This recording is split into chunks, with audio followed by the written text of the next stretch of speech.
Hello, sweet friends. Thank you so much for stopping by. My name is Becky, and welcome to Kinda Shabby. Each week, I share kinda shabby but always chic, crafty inspirations. This week, we've got a couple of fun projects for Easter and a craft room storage solution as well. First, I'm going to make a cute little item for my tiered tray using a cookie cutter, clay, and scrap wood. Next, we'll be updating this tray with these beautiful Iron Orchid Designs paint inlays. Then this plain canvas flag gets decorated for Easter. And finally, we'll be using a tin can and some lids from some jar candles to create a gorgeous storage solution for our craft room. So let's go ahead and get these projects started. First, I'm going to base coat my scrap wood here with the Folk Art Home Decor chalk paint in the color Patina. And my piece of wood is 5 inches wide and 4 inches high.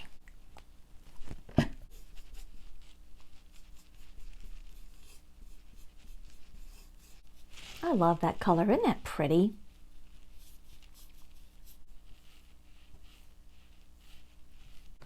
So while our scrap wood is drying, we're going to go ahead and roll out some clay to use for our little bunny.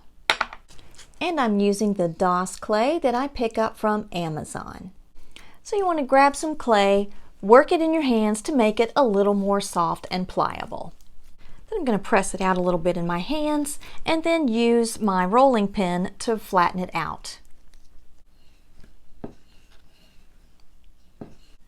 Check and see if my bunny's going to fit, and it does, so that's going to work. Now before I press out my bunny with my cookie cutter, I'm using my Iron Orchid Designs Rose Toile stamp and this little French script stamp from that collection. And I'm just going to press that into my clay to make an impression.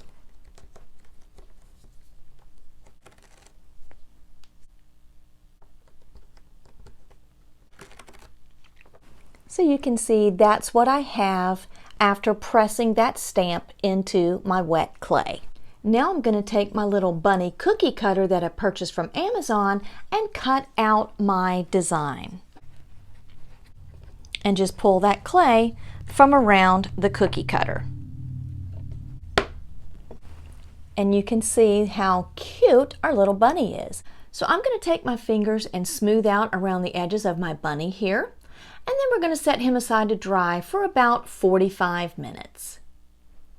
So while our bunny is setting up, we're going to add some texture to our board here.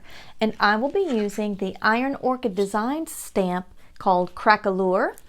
They don't sell this particular stamp anymore, but the one that they have replaced it with is even better than this one, and it's called Vintage Texture. I'll be using some Iron Orchid Designs ink in black, and I'm just going to add my ink to just a small section and not even adding it very darkly. And then I'm going to place that on my board and just kind of tap it. So you can see I've got a little bit of texture around the outside edges. I'm going to add a little more ink, and then I'm just going to take the corner and press it onto the sides.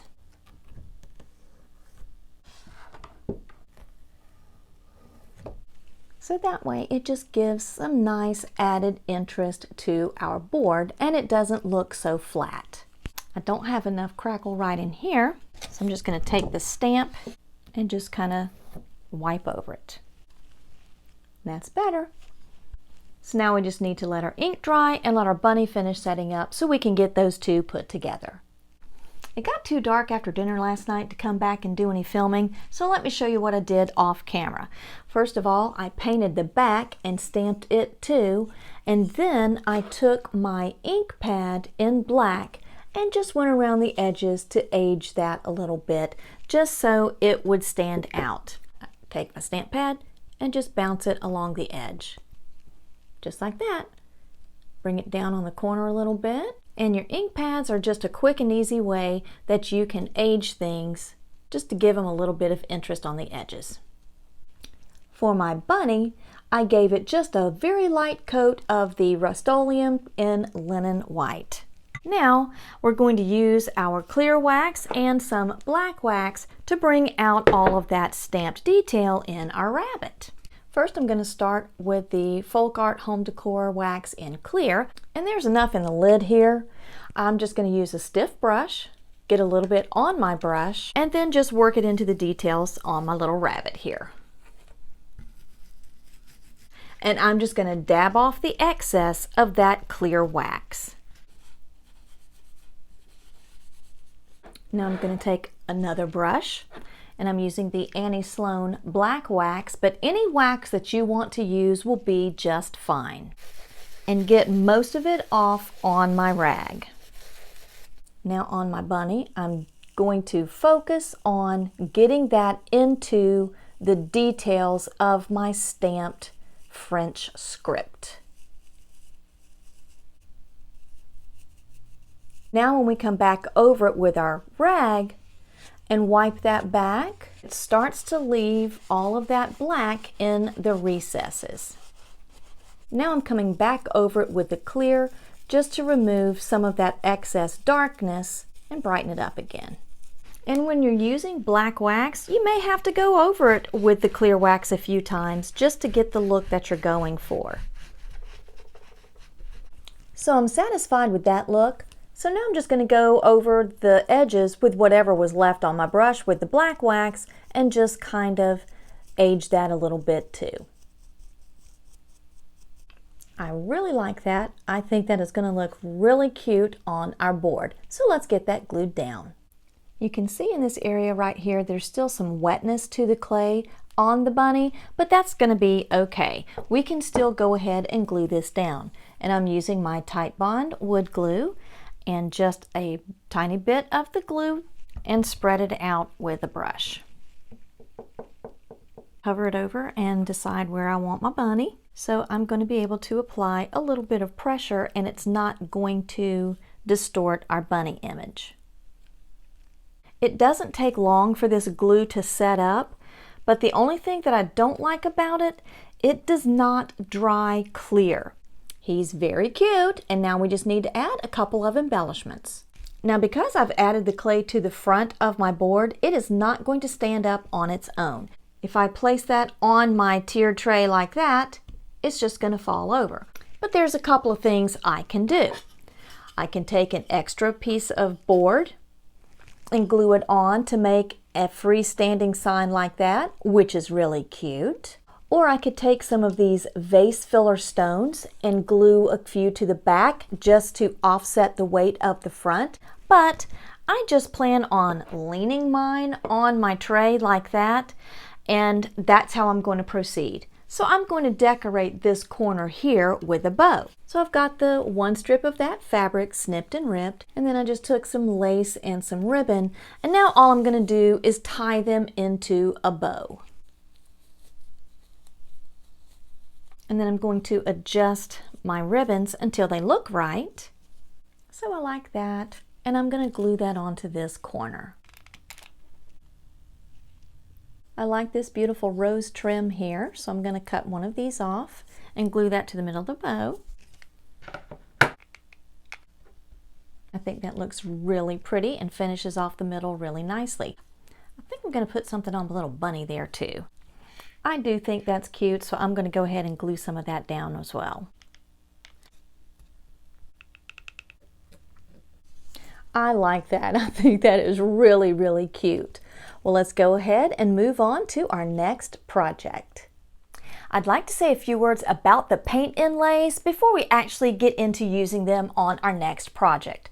First of all, I want to thank my friend Kimberly at My Victorian Heart for sending these to me. Normally, I do purchase all of my own crafting supplies, but she generously reached out to me and asked if I would be interested in having some of these to use in the crafting projects here in my channel. And of course, I said yes. Your paint inlays are actually that. They are paint that has been applied to the backer. So they're not a sticker, they're not a decal, it's not anything that you're going to decoupage on there. When we do our project, we are literally transferring the paint on our backer paper to our project. They also come in 3 beautiful designs. They have the Grise Toile. It is a beautiful tone-on-tone monochrome gray. We also have the beautiful Indigo Floral. And the one that I'll be using today is the Rose Chintz. So I'm going to adjust the camera angle and show you just how beautiful and easy these paint inlays are going to be in your crafting projects. So before we begin, here's a closer look at our patterns one more time. Look at how beautiful that is. This is the Grise Toile, the Indigo Floral. The screen doesn't show just how pretty and vibrant that blue is. Your packages come with 8 12 by 16 sheets, and your instructions are all on the back. Look how beautiful and vibrant the colors are for our Rose Chintz. It looks like wallpaper. It's just so beautiful. So the first thing that I'm going to do is cut away the border along the outside edges here. Next, I'm going to place it inside and see which grid lines I need to cut to make sure this is going to fit inside my tray. And I'll take my fingernail and just make an indentation so I can see where I need to cut. And now I'm going to cut along those lines. So I'm definitely going to save this, and we'll use that for a scrapwood project. I think that'll be cute on a tiered tray too. And that is going to fit in there quite nicely. Now I'm taking my Rustoleum in Linen White, and I'm going to paint the bottom of our tray. And the instructions say to make sure you use a generous coat of your paint because that paint needs to be wet when you apply your inlay. And now that you can see our paint is still wet on the inside here, we're going to put in our inlay. And I'm carefully folding it over on itself so I can get this into the corner here. I'm just very carefully laying that into my wet paint.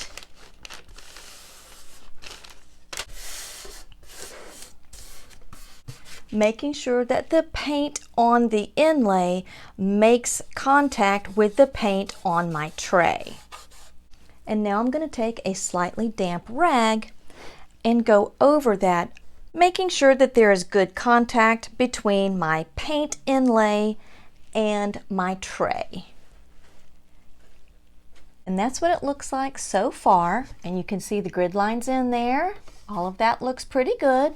So we're just going to set this aside to dry. So while we're waiting for our tray to dry, let's go ahead and use these scraps. I'll be using the Waverly in Ballet Slipper, and we're going to paint our other piece of scrap wood here. I'm just going to cut these apart so they'll fit on my board. Let me see if both of these pieces will fit on here.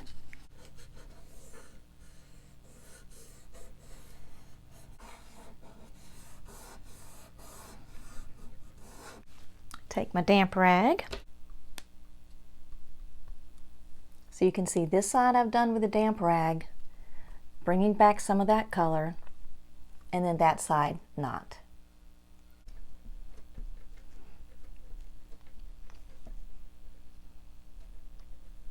Okay, and we're just going to set these aside to dry, and then we will remove our paper. So now that everything is dry, it's time to remove our transfer sheets. And we are going to once again take a damp rag and we're going to go over it. And now we're going to pull this back. Let's just see what we have. Oh, that looks really pretty. Can you see how we're pulling that? Look at that. That's beautiful. And I'm just going to lay this paint side up because you can see on our paper there's still more paint on there, so we can actually use these again. You get parchment paper that is between each one of your sheets, so I'm going to lay that face up to dry on the parchment paper. And I'm going to dampen this to make it easy to release our paper. And we peel this back to reveal that it is transferred to our wood surface below. Look at that. That is so pretty. I like that. So let's see how our tray turned out.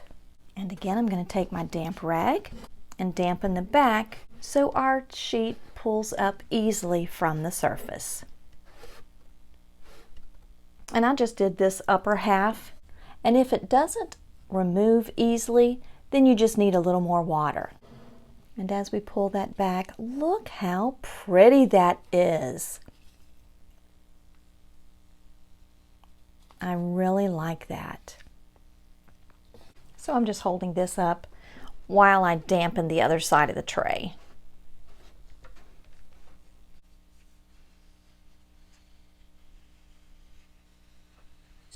And I'm going to lay this painted side up. I'm glad I started on a smaller project, but I am so pleased with how our two little projects with our paint inlays turned out. For our next project, we're going to be adding a touch of Easter to this canvas flag. I'm going to be using my bunny stamp from the Iron Orchid Designs Farm Animals collection. I'm also going to be using a grain sack stripe stamp. I have had this for a very long time, but I do know you can get grain sack stripe stencils from Jamie Ray Vintage and also off of Amazon. And they've got the clear sheet that covers them to protect the stamp, and I like to use that as a stamp mount to help me have better control of where I place my stamp. So I'm going to put my bunny on there. I'm going to be using my Iron Orchid Designs ink in black. I'm going to ink up my bunny, and I am going to make sure that I'm going to have extra ink on here because I want it to adhere well to that canvas. And I've got lots of excess ink around that image, so I'm just going to take a second to wipe all of that off. Bring my flag back in here. I'm going to hover over and center it up as best I can. And then just walk my finger over the design, applying some pressure but not so much that I'm going to distort the image. And then we lift straight up. And there's our cute little bunny. I love it. So cute. And we're going to let that dry for a second, and then we'll add our grain sack stripes. I like this set of grain stripes right here, and so that's what I'm going to be adding to my bunny. But I don't want the stripes to go over the bunny. I stamped the rabbit onto a page protector and cut around the image, so then I can lay that over my bunny. And when I stamp my image, the stripes are not going to go across my bunny. I'll be using my Ranger archival ink in the color Aquamarine. And instead of taking this from the backer, I'm just going to ink the whole thing up right here and then wipe off the excess from the surrounding ones. Now I can hover over my design. And again, we're just going to go over that image to transfer that ink to our flag. And let's see what we've got. I think that looks really good. And you can see, because I put that plastic mask over our bunny, then it doesn't muddy up those ink colors, and each of those individual stamps stands out. So we're going to let this dry, and then we'll get some more decorations on there. So now that our ink is dry, I'm going to take some of this lamb's ear, cotton bolls, and some lavender to embellish the top of my banner. This is a garland that I pick up from Hobby Lobby. I found it more cost-effective to actually cut off what I need from the garland than to buy individual sprigs of the lamb's ear. So I just start clipping pieces and laying them out to where I think it looks good before I start gluing anything down. I like this placement, so I'm going to go ahead and pull these pieces off and start gluing everything down.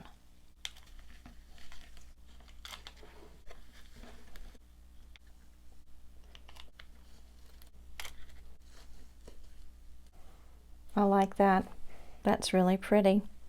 And I'm going to use one of these pom-poms here off of this trim, and I'm going to add that to my little bunny tail. And I like my smaller pom-pom trim. And I'm just going to add it to this section of my little flag here because I think that's adorable as well. And I'm just going to add some little tiny dots all along the edge here.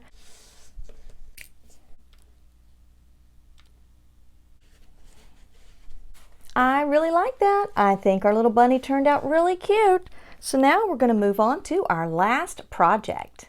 I love these White Barn and Bath & Body Works candles, and I've always got them around my house. Well, today we are going to be using some of the lids and some tin cans to create giant spools for our lace and ribbon storage. But the first thing I need to do is take some medium grit sandpaper and rough up my surfaces. That way the glue and also our paint will adhere a little better.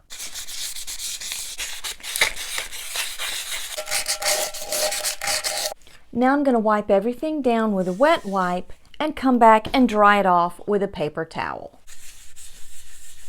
And now I'm going to take my quick grip and put that generously on the edge here of my can. And I'm going to take that and center it into the lid. And I'm going to press and hold until it sets. And now I'm going to take a little bit of hot glue and run that along the outside of my can. Then I'm going to apply more of my quick grip to the other end. And I'm going to center it up in another lid here. Press and hold that. And then I'm going to add hot glue to the inside of this right along the rim of the can as well. So the hot glue is going to form like a little lip to help keep that can in place. And I'm going to do the same thing off camera and glue these pieces together as well. And now that I have them assembled, I'm going to take them outside and give them a good coat of the Rustoleum chalked in chiffon cream. Once my paint dried, I went over it with the Rustoleum Matte Clear, and I also put a coat of the Matte Clear on the inside of our tray as well. Having assembled some giant spools for the first time, there's a couple of things I would have done differently. First of all, I wouldn't have used spray paint. Even though I liked the color and the texture, it took way too long to dry. Also, I wouldn't have glued this on the bottom, but I'm hoping that when I put my ribbon on here, that is going to cover all of that up. So now, let's go ahead and get our tops decorated. For the first one, I'm going to be using my favorite fabric that I pick up from Hobby Lobby, and we're going to be making a pin cushion for the top. So I'm going to take another lid, lay it out on my fabric, and trace the circle. Now we're going to cut this out. Now I'm going to take some polyfill, just kind of ball that up, and we're going to glue it to the middle.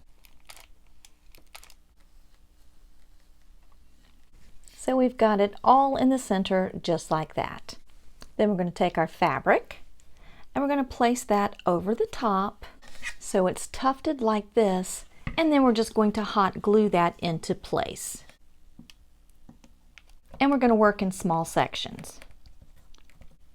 I'm just going to do a little pleat here to ease in some of that fullness with my fingers, and we're going to glue this down. So that's what we have right now. Then I'm going to take some more of this because it's just so pretty. And now to finish off the edges of our pin cushion, we're just going to glue this trim in place.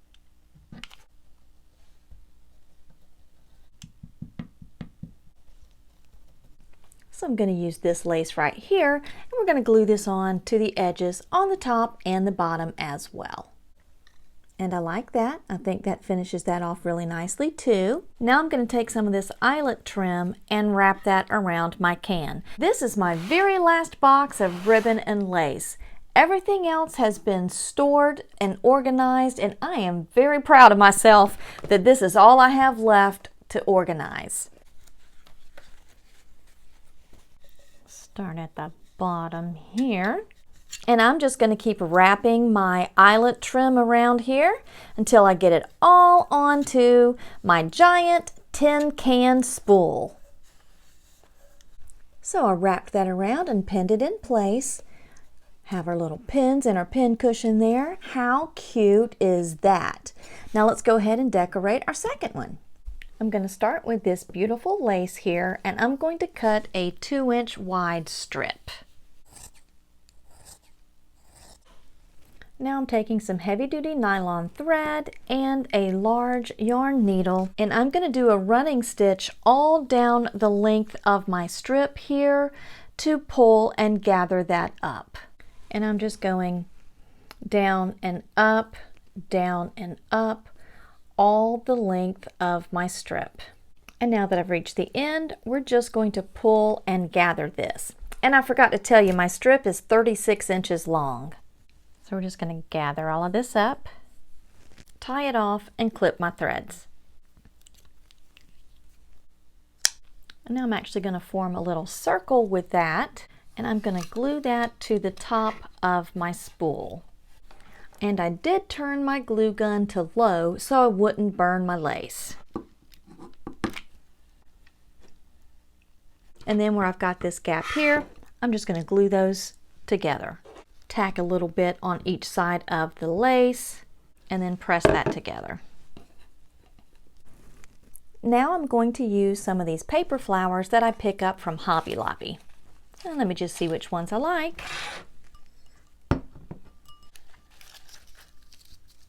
So I've pulled out the ones that I like, and I like that placement, so I'm just going to glue all of this down.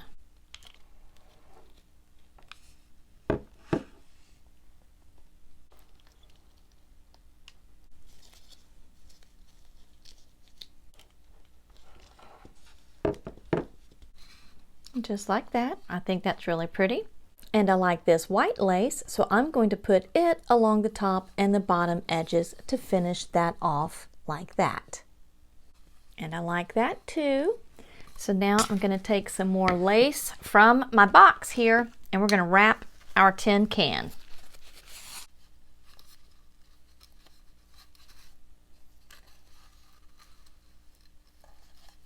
I really just love how these turned out. They are so cute. And I have pretty craft room storage from things I was just going to throw away. Now all I have to do is get everything staged and show you how awesome all of this week's projects turned out.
anyways, I appreciate you joining me and hope you received lots of inspiration from today's projects. I especially liked our tin can spools for some cute, quick and easy craft room storage solutions. Please remember to subscribe for more kinda shabby but always chic, crafty inspirations. And until next week, my sweet friends, be blessed.